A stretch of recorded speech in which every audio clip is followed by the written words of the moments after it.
그녀의 거친 숨소리가 점점 빨라졌다. 보조개가 생긴 양쪽 뺨은 물감을 떨어뜨린 듯 빨갛게 물들어갔다. 반쯤 감긴 두 눈동자는 허공을 응시하고 있었다. 거칠게 숨을 고르던 입에서 오빠라는 단어가 가늘게 새어나오는가 싶더니 허공을 응시하던 그녀의 눈동자에 눈물이 맺혔다. 순간 나는 조급해졌다. 그녀와 하나가 되기 위한 움직임이 박자를 놓쳤기 때문이었다.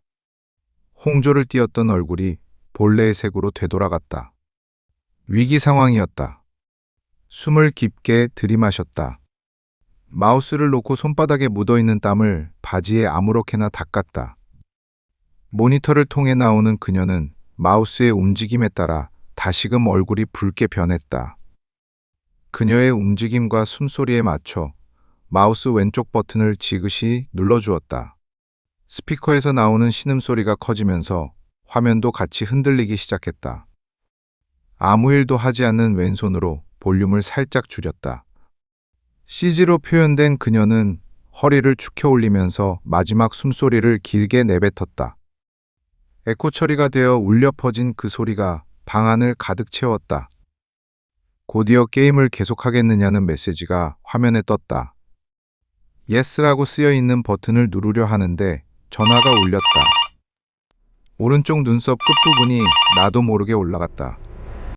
전화기는 어서 빨리 받으라며 끈덕지게 벨소리를 토해냈다. 수화기 너머에서 누군가가 나를 찾고 있었다. 지금 이 순간엔 그 사람이 누군지 전혀 알고 싶지 않았다.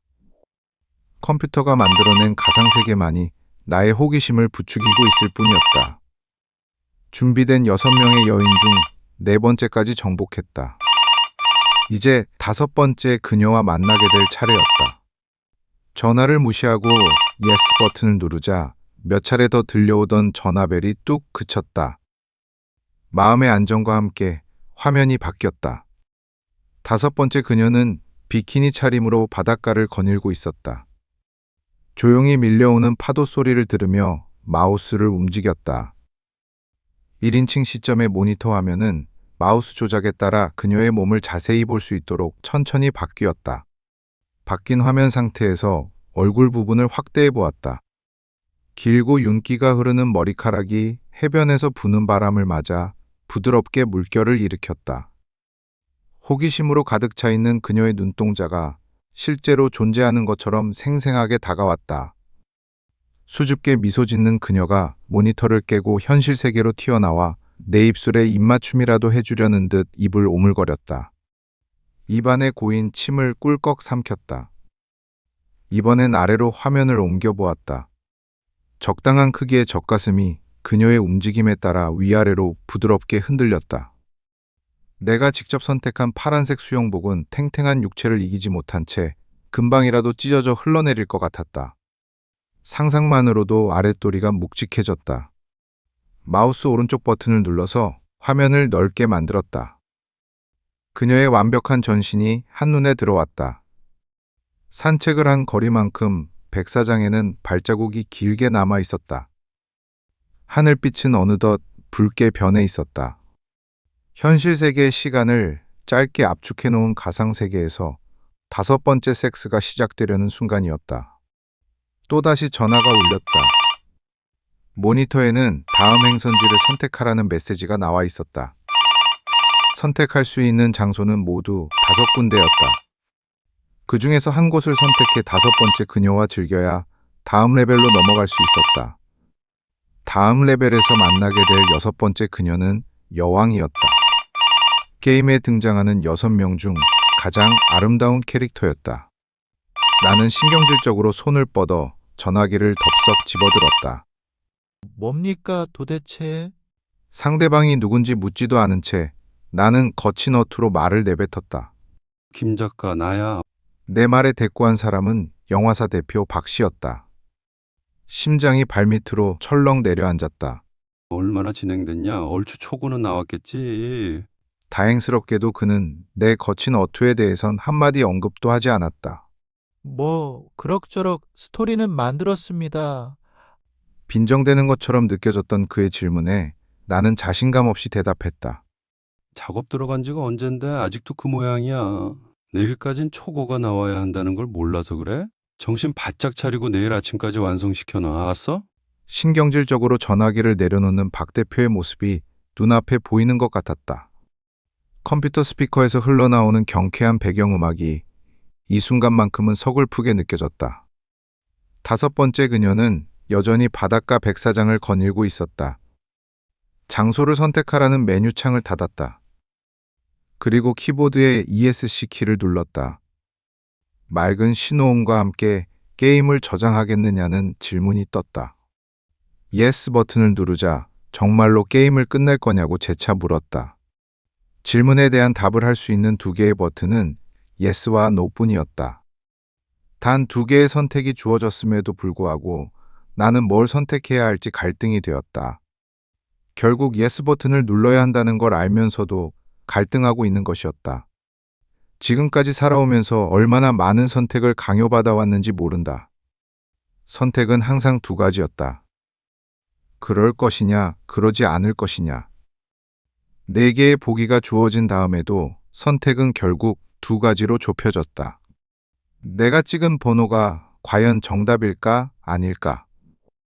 영화 시나리오를 쓰면서 가장 골치 아픈 것도 결국 이러한 선택의 문제였다. 등장인물의 삶을 결정짓는 건 주위 환경에서 주어지는 문제에 대해 그 또는 그녀가 어떻게 대처해 나가느냐에 달려 있었다. 많은 시간을 투자해서 고민해보지만 답은 의외로 간단하게 결론이 나곤 했다. 이 작품으로 돈을 얼마나 벌 수 있을 것인가에 대한 카드를 꺼내면 고민은 금방 해결되었다. 물론 그 카드를 먼저 꺼내는 사람은 언제나 영화사 대표 박 씨였다. 면도날로 그어놓은 듯한 작은 눈이 반짝일 때마다 그의 입에선 투자와 흥행이란 단어가 끝없이 반복되어 나왔다.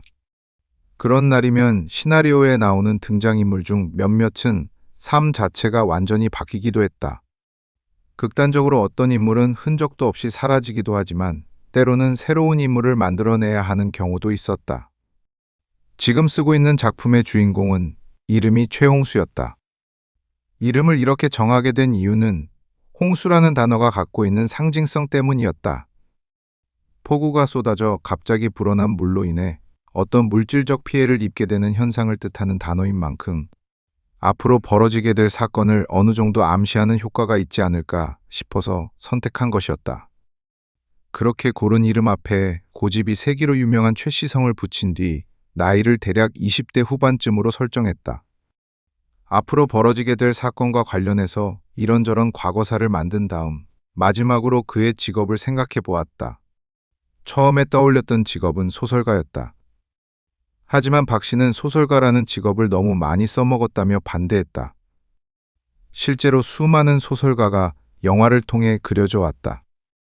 문제는 지난 세기에 만들어진 소설가의 모습이 아직도 일반 대중들의 머릿속에 뿌리 깊이 박혀 있다는 점이었다. 그들이 알고 있는 허구 속 소설가들은 누군가가 피우다 버린 담배꽁초를 입에 문 채 낡아 빠진 바바리 코트 차림으로 거리를 배회하는 인생의 낙오자 같은 모습이었다. 이러한 모습은 비단 소설가뿐만 아니라 시인이나 시나리오 작가와 같은 사람들을 표현할 때도 공통적으로 쓰이던 묘사였다. 허구 속 작가들은 책상 위에 놓여있는 원고지를 노려보며 줄담배를 피워대곤 했다. 그렇게 재떨이에 쌓여버린 담배꽁초만큼이나 오랜 시간이 지났어도 사람들의 편견은 쉽게 바뀌지가 않았다. 물론 글을 쓰고 담아내는 도구는 시대의 흐름에 따라 바뀔 수밖에 없었다. 만년필과 원고지가 타자기로 바뀌고 다양한 종류의 타자기가 데스크톱 컴퓨터로 바뀐 다음 이제는 노트북이 작가의 필수 도구로 바뀌었다. 하지만 책상 위에 놓인 잿더리엔 여전히 담배꽁초가 수북이 쌓여있는 모습으로 작가는 묘사되었다. 이런 기존의 모습을 답습할 생각은 추호도 없었다. 오히려 내가 구상했던 최홍수는 깔끔한 외모의 힙합을 즐기는 인물로 그려질 예정이었지만 소설가를 반대했던 박 씨는 이것마저 안 된다며 짜증을 냈다.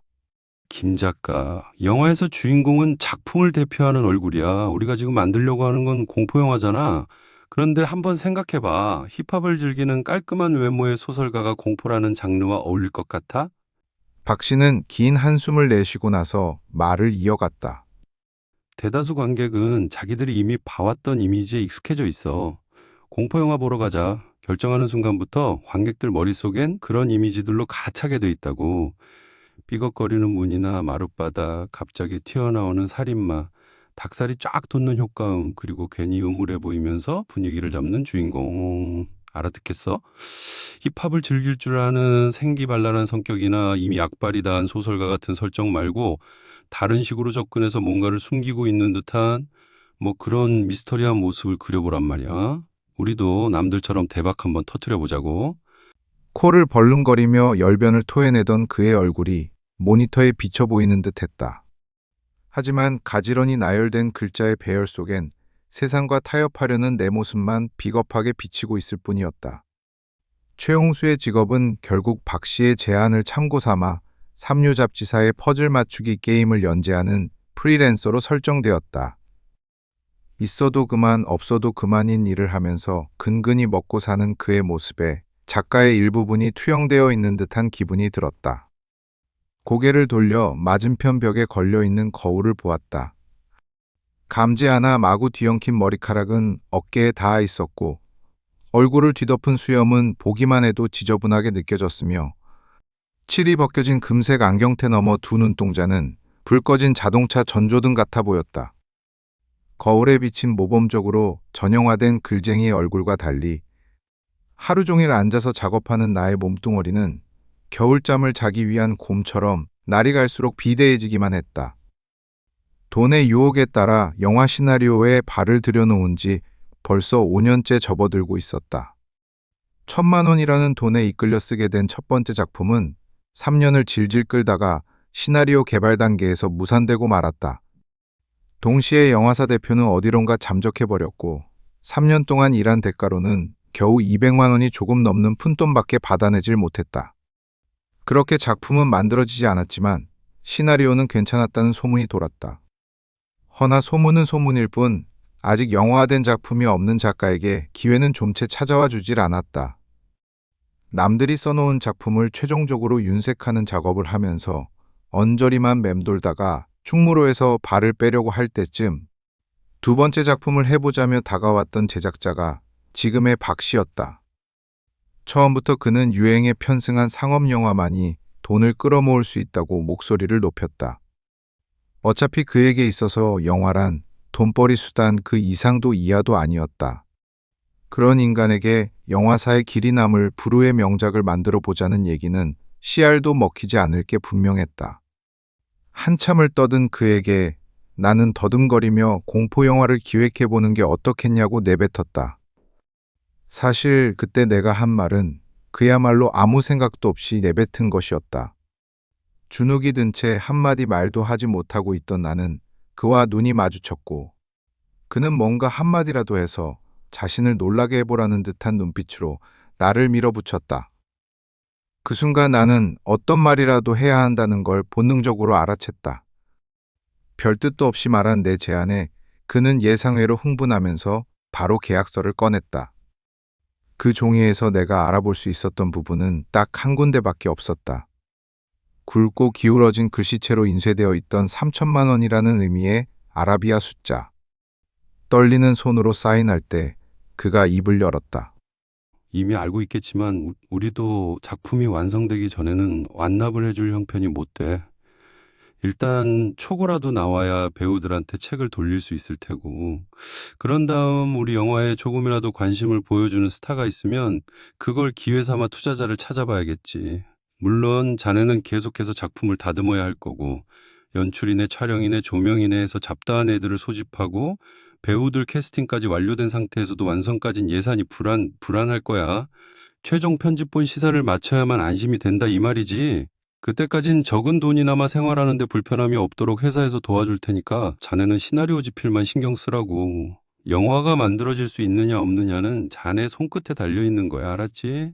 엄청나게 중요한 일을 맡기는 것 같은 그의 말투에 나는 고개를 끄덕이기만 했다.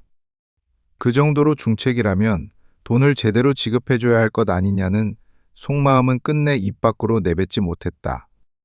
그때 계약서에 사인했던 오른쪽 손을 책상 위에 올려놓았다. 깎지 않은 손톱에 검은 때가 두껍게 끼어 있었다. 손을 들어 냄새를 맡아보았다. 눅눅한 방 한구석에 피어있는 곰팡이에서나 날 법한 냄새가 코를 찔렀다. 내 손에서 나는 이 악취, 굉장히 익숙해진 냄새였다. 29년이란 시간 동안 손은 물론이고 내 몸 구석구석에 배어서 맡고 싶지 않아도 어쩔 수 없이 맡아야 하는 악취였다. 그것은 내가 어딜 가더라도 따라다니며 거부하고 싶어도 그럴 수 없었던 돈의 유혹이 풍기는 냄새였다. 지금의 나는 좀비와 같은 존재가 되어버렸다. 돈의 유혹을 쫓아 악취가 밴 손만이 자신의 의지를 갖고 움직이고 있었다. 죽어버린 정신은 영혼을 갖지 못한 글만 만들어낼 뿐이었다. 시선을 모니터로 향한 채 키보드를 누르기 시작했다.